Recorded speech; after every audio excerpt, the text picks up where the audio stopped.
Welcome to our EBTM 881 Supply Chain Management Capstone Project virtual information session. In this session, we want to give you the information you need to go ahead and begin planning and having your project approved. Now, obviously, as a capstone project, it's built on that foundation of the other 9 courses that are part of our program. You don't need to complete all 9 of the courses prior to doing your capstone project. Students often do, but that capstone project is meant to bring together elements of what you learn throughout the program. So to be eligible for it, you need to certainly complete the EBTM 602 Introduction to Supply Chain Management course. You also need to complete a total of 5 courses in the program, so that's 15 credits. Not all of the courses, just 5 of those courses, including EBTM 602. You need to identify a faculty mentor who will work with you throughout the development of your project proposal and the execution of your project. And then that project proposal needs to be approved by the department. Then you can actually schedule yourself for that course. It's 3 credits in PeopleSoft, and you can begin work on your project. Again, the goals of our project are that we really want you to have the opportunity to apply the knowledge you gained in the program in your own unique way. So while we've designed our courses and our curriculum to build out the knowledge sets that we believe are really important to the supply chain professional, the Capstone Project is your opportunity to make it your own and to apply that knowledge in a way that either the type of problem you address or the context that you address it in is really based on your needs. We'll look for you to either work independently or in a small team, and again, you'll work with a faculty mentor who will help provide feedback and guidance throughout the project. And our goal, third, is to create a substantive and valuable product that will enhance your career and contribute to the supply chain body of knowledge. So something new in many ways, either new in where you apply this knowledge or new in gathering different ideas together to create new knowledge. So where do you find a project? It sounds a little bit intimidating right now, but we've had over 60 students complete their projects, so there are plenty of projects out there, and we can work with you in finding and developing your project. But oftentimes our students find projects in their current workplace. And while we realize that you have existing work, so we want to make sure that it's something a little bit of an extension in what you currently do, but we can work that in. If you have a work situation that's tied to the supply chain, then we can work with that. If you're not in a current work situation that is adaptable for that, then you might want to consider doing an internship and connecting with the company or connecting with one of the partner companies we work with or where one of our alumni are working to do a project for that organization. You can also connect with professional organizations. We have very active chapters in APICS, ISM, and CSCMP right here in the Baltimore region, and representatives from many different companies belong to these organizations, and we can help you with connecting with those organizations to reach out to them to see if you can do a project for the organization itself or for one of their members. And it's most important that you choose something that's interesting, and you're welcome to choose a topic from any of the coursework. So if there was a topic that came up or a guest speaker that you found to be interesting, there's the potential to develop a project out of that experience as well. Certainly our faculty are involved in research already, and so if you'd like to join a faculty member on one of their projects, they may have some portion of that project or a subset of that project that you might be able to create into your own project. Lots of opportunities there. What's a project look like, though? So let's do our Stephen Covey and begin with the end in mind. The deliverable from your project, first off, is different from each project. It's determined in collaboration with your faculty mentor. It's part of your proposal, so you'll define what those deliverables are.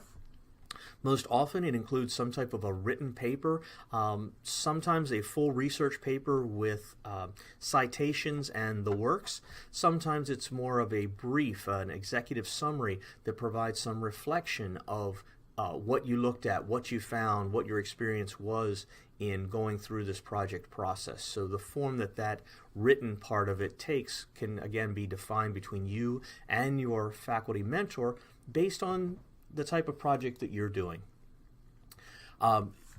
Depending upon the industry partner you're working with, they may require an oral presentation to their leadership, or we may want to find a conference that you can take your project to share your results with another group of people.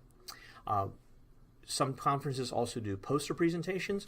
We also have several poster presentations each semester here on campus for students to showcase their research. And finally, each semester we schedule an evening event toward the end of the semester where students who are working on their 881 project can present their work to their peers, the other students in the program, future students in the program, and the faculty. So some combination of these deliverables will normally make up what you'll complete and create as part of your project. So the process is 2 steps essentially. One is you need to notify the program director that you intend to do your 881 project next semester. So if you're planning to do that in the spring semester, then by the time Thanksgiving break rolls around in the fall semester, you need to let the program director know so they can begin planning, making sure you have the resources you need, and making sure that process moves forward. If you're planning to do your project in the summer or in the fall, then you'll need to notify the program director as of spring break. And there'll be a document out on our website that I'll get to here at the end that allows you to provide some information that'll help the program director move forward in that. So your notification will be emailing that form and information to the program director. Now the bigger step is that once you notify is that you can begin the process of actually developing your project proposal. And that proposal has some specific pieces of information that we want in it, an overview so we understand basically what you're planning to do, not particularly long, but a paragraph.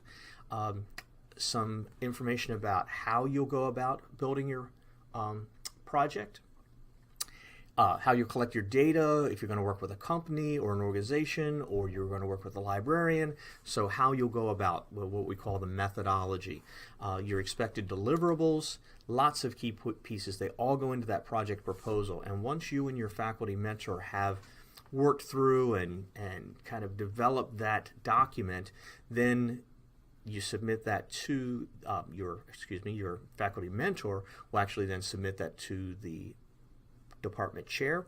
The department chair will review it, approve it, and then the course will be scheduled in PeopleSoft, and you'll be able to register for that 3-credit course. The course section will be created once your proposal is accepted. So if you go into PeopleSoft right now, you won't see the course out there to be registered for because we create it on an as-needed basis based on the faculty mentor and the student's approved proposal.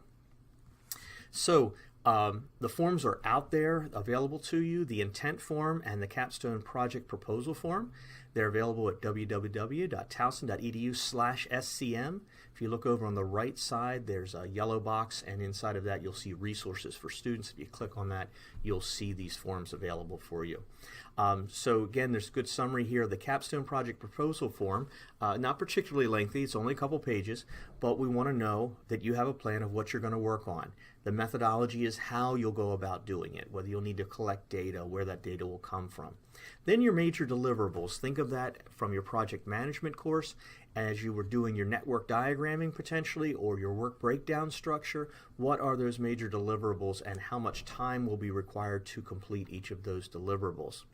The project timeline, again, you might want to think of a Gantt chart. In fact, you may even want to insert a Gantt chart into your submission, and that Gantt chart would map your major deliverables across the semester calendar, normally 15 weeks, or in the summer 10 or 12 weeks, and then you can map out, well, I'm going to collect data for the first 3 weeks, and then the next 4 weeks I'm going to analyze the data, and then I'm going to do my writing. So we can make sure collectively that you have a project that can be completed in the time frame that you expect. Workload estimates are another important part because this is the equivalent of a 3-credit course. So I would take those major deliverables, the major activities that you're going to have to do in order to complete your project, and assign some hours to each one of those. Maybe 20 hours for research, 10 hours for writing, 8 hours of meetings with your faculty member, those type of major things, activities that you'll complete. And those that workload estimate should be the equivalent of a course, and a course normally meets 3 hours a week for 15 weeks, so that's 45 hours. And then we expect that in a graduate level course you're doing 3 or more hours outside of class each week, so that's a total of 90 hours. So your workload estimate total should be in the 90 to 100 hours range. And then there's an approval block on the end for the student to sign, for the faculty mentor to assign, and for the department chair to sign. So it's all out there in kind of a usable form for you, we hope. And for more information, you can certainly email supplychain@towson.edu or contact the program director directly.